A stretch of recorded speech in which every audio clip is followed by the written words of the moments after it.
Sa ngalan ng Ama at ng Anak at ng Espiritu Santo. Amen. Ang pagpapala ng ating Panginoong Hesukristo, ang pag-ibig ng Diyos Ama, at ang pakikipagkaisa ng Espiritu Santo naway sumainyong lahat. At sumaiyo rin. Mga kapatid, aminin natin ang ating mga kasalanan, hingi ng awa at patawad ng Diyos upang tayo maging marapat gumanap sa banal na pagdiriwang.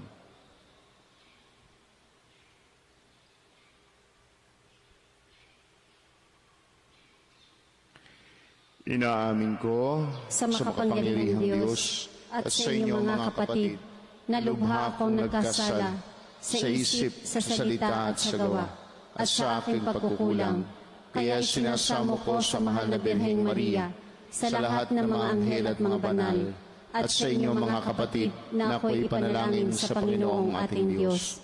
Kaawaan tayo ng Diyos sa makapangyarihan, patawarin tayo sa ating mga kasalanan, at patnubayan tayo sa buhay na walang hanggan. Amen. Panginoon, kaawaan mo kami. Panginoon, kaawaan mo kami. Kristo, kaawaan mo kami. Kristo, kaawaan mo kami. Panginoon, kaawaan mo kami. Panginoon, kaawaan mo kami. Manalangin tayo.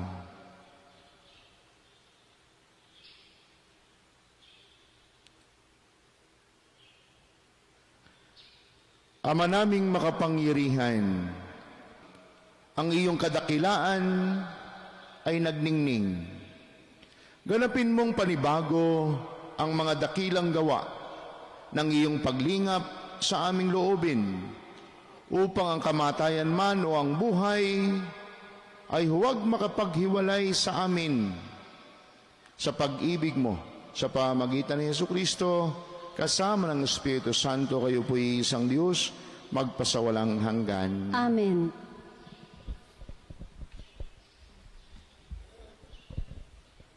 Pagbasa mula sa sulat ni Apostol San Pablo kay Tito. Pinakamamahal, paalalahanan mo silang pasakop sa mga pinuno at mga may kapangyarihan. Sundin ang mga ito at maging handa sa paggawa ng mabuti. Pagawalan mo silang magsalita ng masama kanino man. Kailangang maging maunawain sila, mahinahon, at maibigin sa kapayapaan. Noong una, tayo'y nalihis ng langdas dahil sa ating kamangmangan at katigasan ng ulo. Naging alipin tayo ng sariling damdamin at lahat ng uri ng kalayawan. Naghari sa atin ang masamang isipan at pagkainggit. Tayo'y kinapuotan ng iba at sila'y kinapuotan din natin. Ngunit nang mahayag ang kagandahang loob at pag-ibig ng Diyos sa ating tagapagligtas, tayo'y iniligtas niya. Naaptamo natin ito hindi dahil sa ating mabubuting gawa, kundi sa kanyang habag sa atin.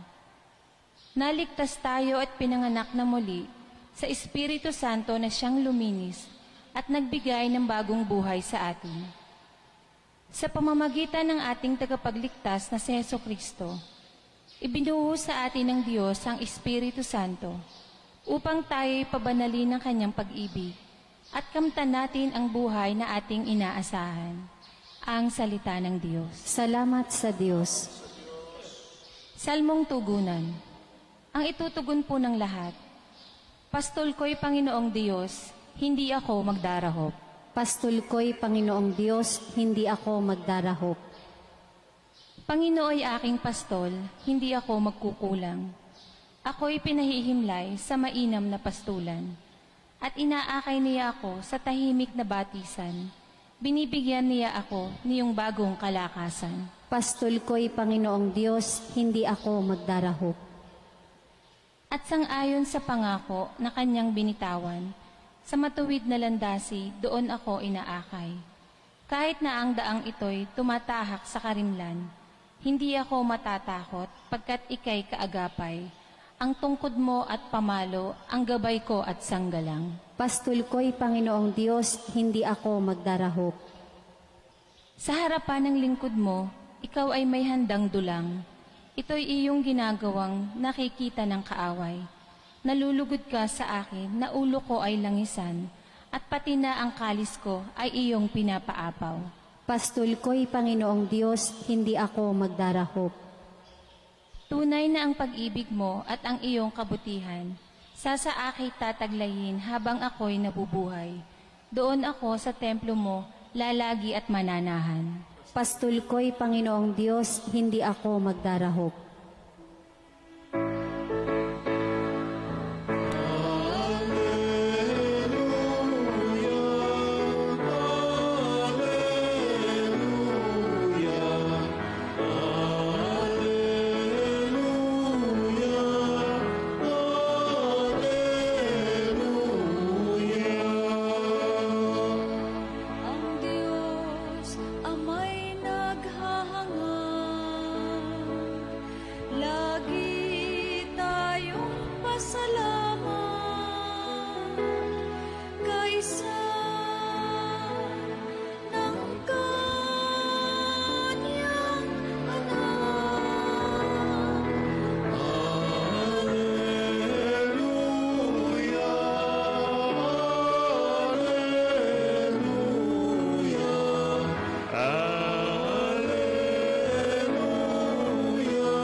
Sumainyo ang Panginoon At sumaiyo rin. ang pagpapahayag ng mabuting balita ng Panginoon ayon kay San Lucas. Papuri sa iyo, Panginoon. Sa paglalakbay ni Jesus patungong Jerusalem, nagdaan siya sa hangganan ng Samaria at Galilea. Nang papasok na siya sa isang nayon, siya'y sinalubong ng 10 kitongin. Tumigil sila sa malayo-layo at humiyaw ng, "Jesus, Panginoon, mahabag po kayo sa amin." Nang makita sila, ay sinabi niya, "Humayo kayo at pakita sa mga saserdote." At samantalang sila'y naglalakad, gumaling sila. Nang mapuna ng isa na siya'y magaling na, nagbalik siyang sumisigaw ng pagpupuri sa Diyos. Nagpatira pa siya sa paanan ni Jesus at nagpasalamat. Ang taong ito'y Samaritano. Hindi ba 10 ang gumaling? Tanong ni Jesus. Nasaan ang 9? Wala bang nagbalik at nagpuri sa Diyos, kundi ang dayuhang ito? Sinabi sa kanya ni Jesus, "Tumindig ka't humayo sa iyong lakad. Pinagaling ka dahil sa iyong pananalig."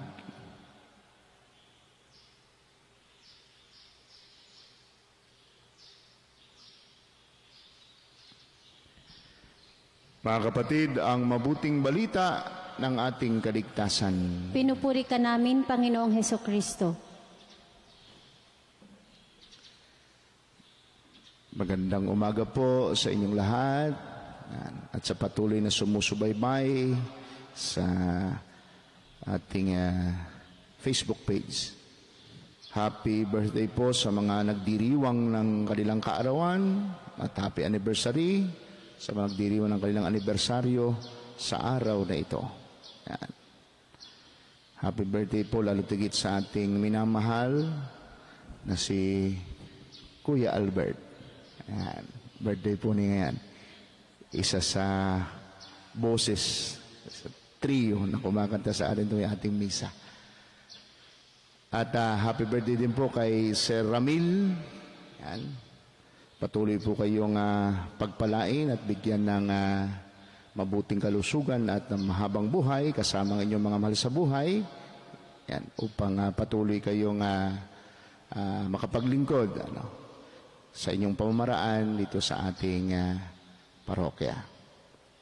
Kung marami mang kabutihan ang ginagawa sa atin ng mga tao, sa ating paligid, pakatandaan po natin, lalong sagana ang mga biyaya, grasya sa atin ng Diyos. Sino ang magkakaila ng ating buhay at kalusugan?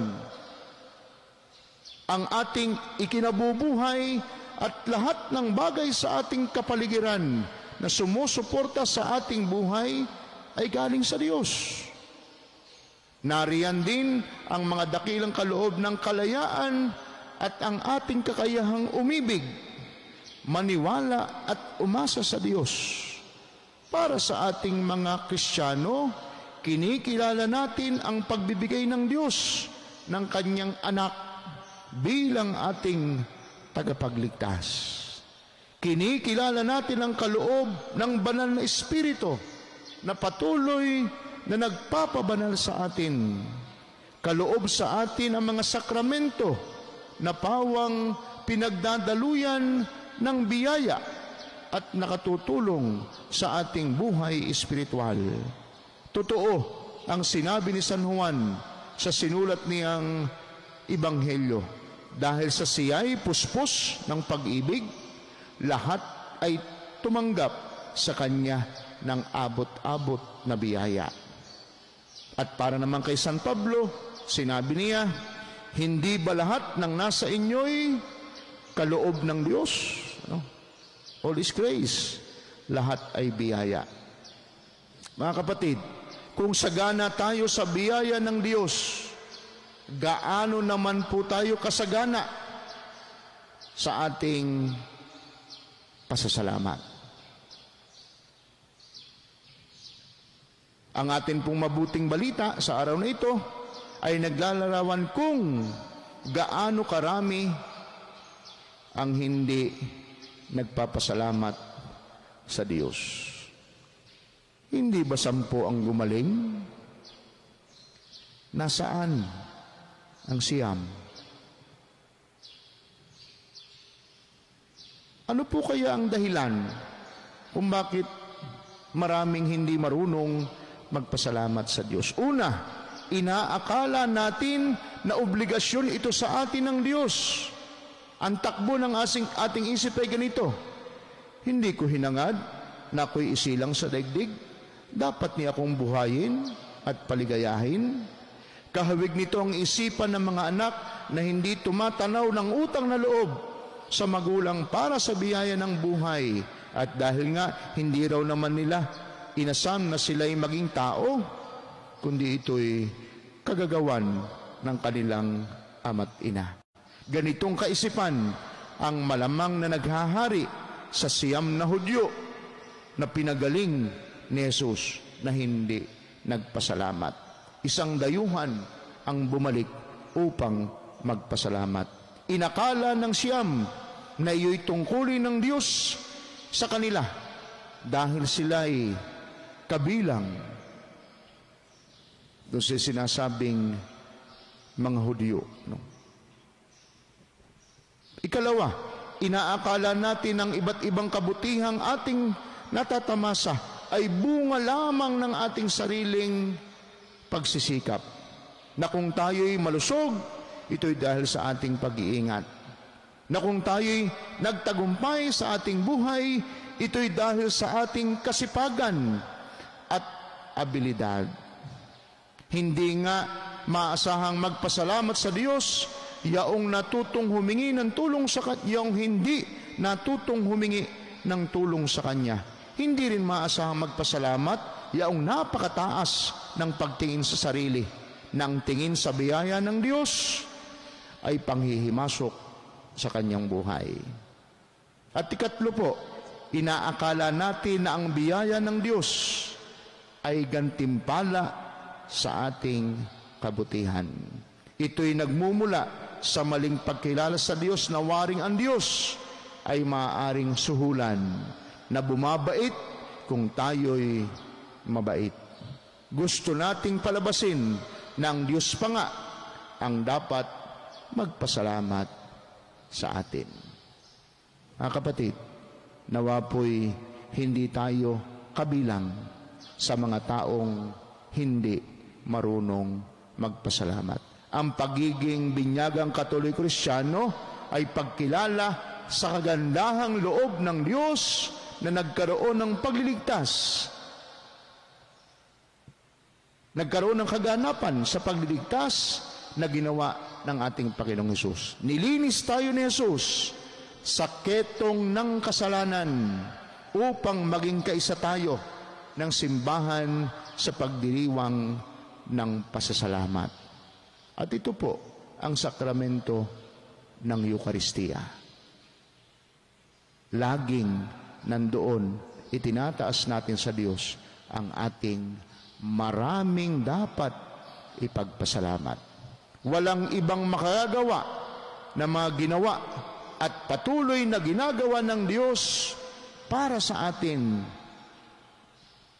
Pero meron po tayong magagawang kalugod-lugod sa Diyos.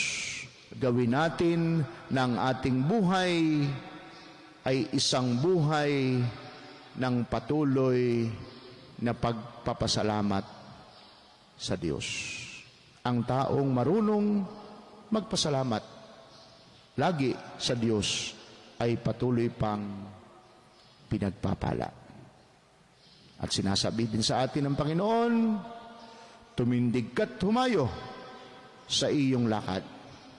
Pinagaling ka dahil sa iyong pananalig. Pagpapalain tayo dahil marunong tayong tumanaw ng utang na loob. Lalo tigit sa ating mapagmahal na Diyos.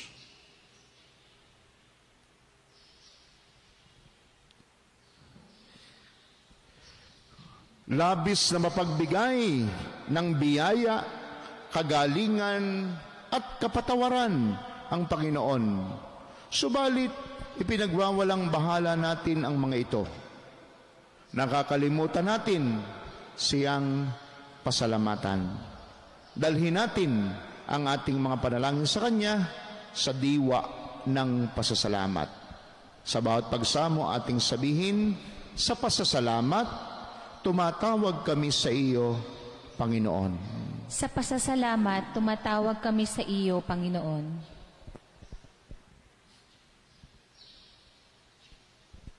Ang simbahan sa lupa, naway patuloy na hilumin sa kapangyarihan ng Espiritu Santo ang mga may wasak na buhay. Manalangin tayo sa Panginoon. Sa pasasalamat, tumatawag kami sa iyo, Panginoon. Atin nawang purihin at pasalamatan ang Diyos sa mga biyaya ng buhay, pananampalataya, kalusugan, kaligayahan at alab ng pagmamahal ng pamilya, kaibigan at komunidad. Manalangin tayo sa Panginoon. Sa pasasalamat, tumatawag kami sa iyo, Panginoon. Tayo naway laging magpasalamat sa lahat ng aspeto ng ating buhay para sa pag-ibig na ibinuhos sa atin ng Panginoon Diyos noong ang kininiya tayo bilang Kanyang mga anak. Manalangin tayo sa Panginoon Diyos. Sa pasasalamat, tumatawag kami sa iyo, Panginoon. Ang mga may sakit at mga nabibigatan sa buhay, naway makita ang katangi-tanging pag-ibig at kalinga ng Diyos sa pamamagitan ng pagmamalasakit ng kanilang mga kapamilya. Manalangin tayo sa Panginoon. Sa pasasalamat, tumatawag kami sa iyo, Panginoon. Ang mga yumao, naway mapabilang sa mga banal na pagsamba sa Diyos sa langit. Manalangin tayo sa Panginoon. Sa pasasalamat, tumatawag kami sa iyo, Panginoon. Sa saglit pong katahimikan, itaas po natin sa Diyos sa tigit ang ating mga dadalang mga panalangin ng pasasalamat at mga kahilingan sa banal na misang ito.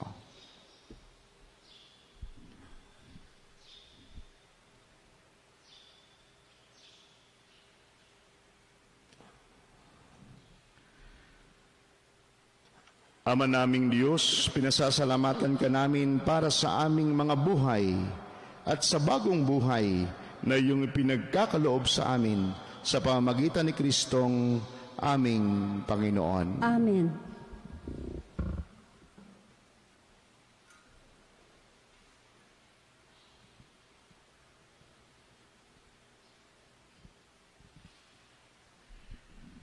Kapuri-puri ka Diyos, amang lumikas sa libutan, sa inyong pong kagandahang loob. Narito ang aming mayaalay mula sa lupa at buwan ng aming paggawaan. Tinapay na ito para maging pagkaing nagbibigay buhay. Kapuri-puri ang poong may kapal, ngayon at kailanman. Kapuri-puri ka Diyos, amang lumikas sa libutan, sa inyong pong kagandahang loob. Narito ang aming mayaalay mula sa katas ng ubas at buwan ng aming paggawa.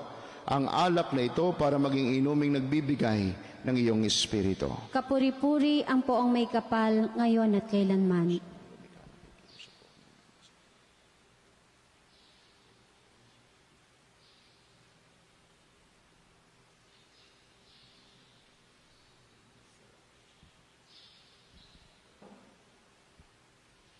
Manalangin kayo mga kapatid upang ang ating paghahain at ang ating mga panalangin ay kalugdan ng Diyos amang makapangyarihan. Tanggapin nawa ng Panginoon itong paghahain sa iyong mga kamay, sa kapurihan niya at karangalan sa ating kapakinabangan at sa buong sambayanan niyang banal. Ama naming lumikha, pakabanalin mo ang aming mga alay sa paghahain namin ngayong ginugunita si San Martin upang sa pamumuhay namin araw-araw itaguyod kami nito sa hirap at ginhawa, sa pamamagitan ni Jesucristo kasama ng Espiritu Santo, magpasawalang hanggan. Amen. Sumainyo ang Panginoon. At sumaiyo rin. Itaas sa Diyos ang inyong puso at diwa. Itinaas na namin sa Panginoon. Pasalamatan natin ang Panginoong ating Diyos. Marapat na siya ay pasalamatan. Ama naming makapangyarihan, tunay ngang marapat na ikaw ay aming pasalamatan sa pamamagitan ni Jesucristo na aming Panginoon.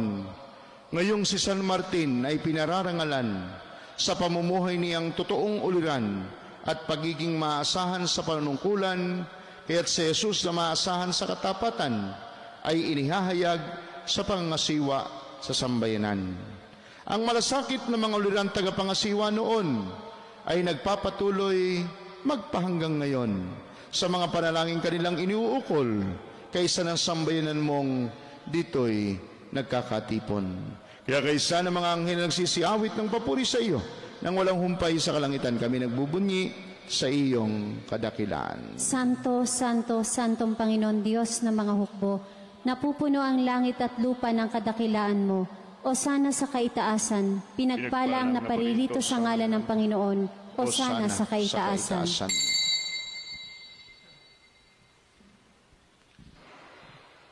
Ama naming banal, ikaw ang bukal ng tanang kabanalan, at sa pamamagitan ng iyong Espiritu, gawin po ninyong banal ang mga kaloob na ito upang para sa amin ay maging katawan at dugo ng aming Panginoong Hesukristo.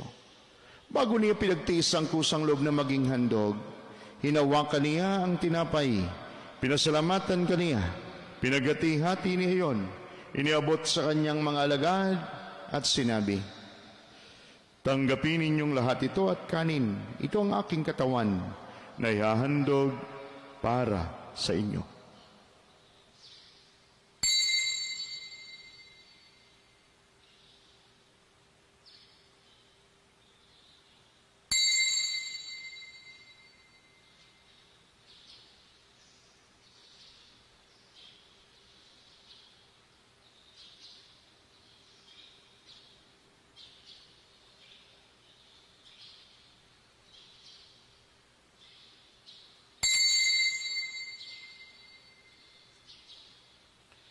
Gayun din naman ang matapos ang hapunan, hinawakan niyang kalis, muli kaniyang pinasalamatan. Iniabot niyang kalis sa kanyang mga alagad at sinabi, tanggapin ninyong lahat ito at inumin. Ito ang kalis ng aking dugo ng bago at walang hanggang tipan. Ang aking dugo na ibubuhos para sa inyo at para sa lahat sa ikapagpapatawad ng mga kasalanan. Gawin ninyo ito sa pag-alaala sa akin.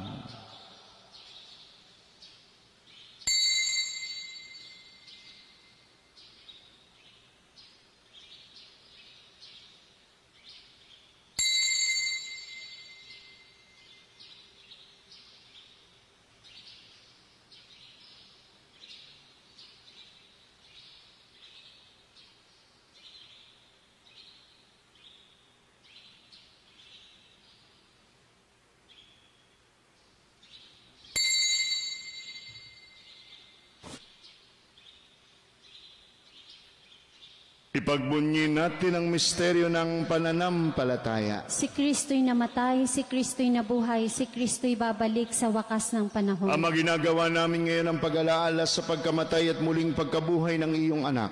Kaya tiniaalay po namin sa iyo ang tinapay na nagbibigay buhay at ang kalis na nagkakaloob ng kaligtasan. Kami nagpapasalamat dahil kami iyong minarapat na tumayo sa harap mo para maglingkod sa iyo. Isinasamo po namin kaming mga magsasalo-salo sa banal na katawan at dugo ni Kristo'y mabuklod sa pagkakaisa sa pamamagitan ng Espiritu Santo. Amalingapin po ninyo ang inyong simbahan laganap sa buong daigdig. Puspusin po ninyo kami sa pag-ibig. Kay San Francisco na aming Santo Papa, ni Gilbert na aming obispo, ng lahat naming mga obispo at ng tanang kaparian. Alahanin po ninyo si Father Kel na tinawag ninyo mula sa daigdig na ito. Noong pong siya'y binyagan, siya'y nakaisa ni Kristo sa pagkamatay. Ngayon pong siya'y pumanaw na, naway siya'y makaisa ni Kristo sa muling pagkabuhay. Alahanin din po ninyo mga kapatid naming nahimlay na may pag-asang sila'y muling mabubuhay. Gayun din ang lahat ng mga pumanaw na. Kaawaan po ninyo sila at patuloyin sa inyong kaliwanagan. Kaawaan po ninyo at paging dapatin kaming lahat na makasalo sa inyong buhay na walang wakas. Kaysa na mahal na Bereng Maria na ina ng Diyos, at ni San Jose na kanyang kalinis-linisang esposo, kaysa ng mga apostol at mga martir, kaysa ni na San Martin ng Tours, San Jose Marelo, San Lorenzo Ruiz, San Pedro Calungsod, at ng lahat ng mga banal na namuhay dito sa daigdig ng kalugod-lugod sa inyo. May pagdiwang nawa namin ang pagpupuri sa ikararangal mo sa magitan ng iyong anak na aming Panginoong Jesucristo. Sa pamamagitan ni Kristo kasama niya at sa Kanya, ang lahat ng parangal at papuri sa Diyos amang makapangyarihan, kasama ng Espiritu Santo, magpasawalang hanggan. Amen.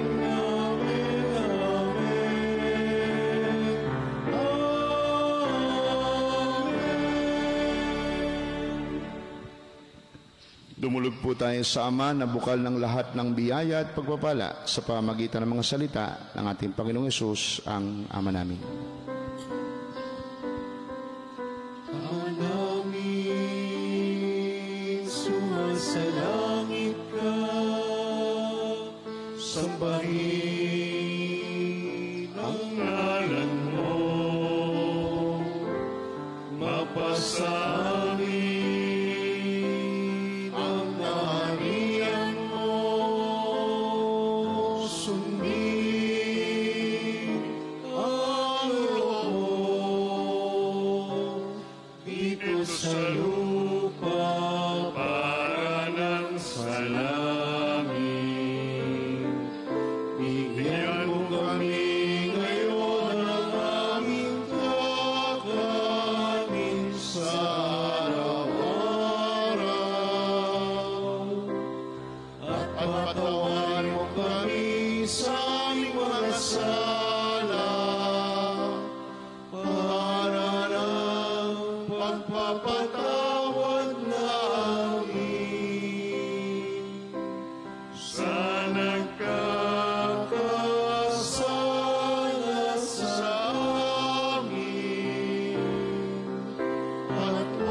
Hinihiling po namin kami ariya sa lahat ng masama, pagkalooban ng kapayapaan araw-araw iligtas sa kasalanan, at ilayo sa lahat ng kapahamakan, karamdaman at anumang uri ng ligalig sa buhay, samantalang aming pinananabigan ng dakilang araw ng pagpapahayag ng tagapagligtas naming si Jesucristo. Sapagkat iyo ang kaharian, ang kapangyarihan at ang kapurihan, magpakailanman. Amen. Panginoong Jesucristo, sinabi mo sa iyong mga apostol, kapayapaan ang iniiwan ko sa inyo, ang aking kapayapaan ang ibinibigay ko sa inyo.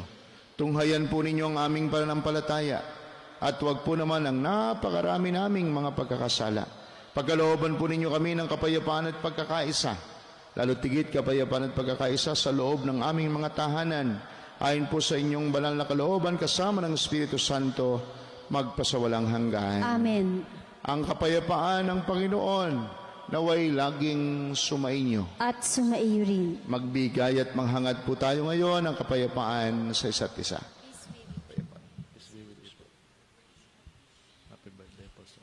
Kordero ng Diyos na nag-aalis ng mga kasalanan ng sanlibutan, maawa ka sa amin. Kordero ng Diyos na nag-aalis ng mga kasalanan ng sanlibutan, maawa ka sa amin. Kordero ng Diyos na nag-aalis ng mga kasalanan ng sanlibutan, ipagkaloob mo sa amin ang kapayapaan.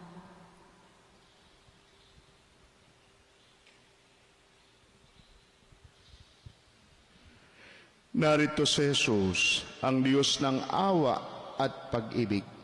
Siya ang Diyos na laging sumasa atin, malapit sa ating piling. Mapapalad kayong manakikibahagi sa kanyang banal na piging. Panginoon, hindi ako karapat-dapat na magpatuloy sa iyo, ngunit sa isang salita mo lamang ay gagaling na ako. Ang katawan ni Kristo. Amen.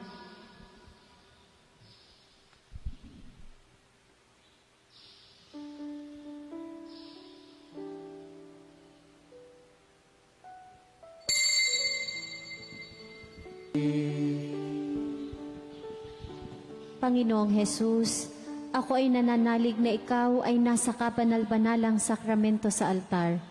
Iniibig kita ng higit sa lahat at minimithi kong tanggapin ka sa paraang espiritual dahil hindi ko kayang tanggapin sa panahon ngayon ang iyong katawan at dugo sa banal na sakramento. Kahit man lang sana ay matanggap kita sa paraang espiritual sa aking puso. Niyayakap kita na para bang andito ka na talaga sa aking puso at iniaalay ko ng buong puso ang aking sarili sa iyo. Huwag mong pahintulutang mawalay ako sa iyo. Amen.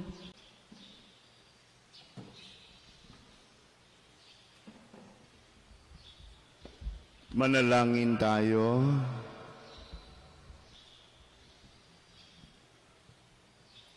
Ama naming mapagmahal, ipagkaloob mo sa aming nagsalo-salo sa piging ng pagkakaisa ang ganap na pasyang sundin ang loob mo sa lahat ng bagay, upang katulad ng buong-buong pagtatalaga ni San Martin sa iyo, kami ay maging marangal sa pagiging para sa iyong totoo. Sa pamamagitan ni Jesucristo kasama ng Espiritu Santo, kayo po'y isang Diyos, magpasawalang hanggan. Amen.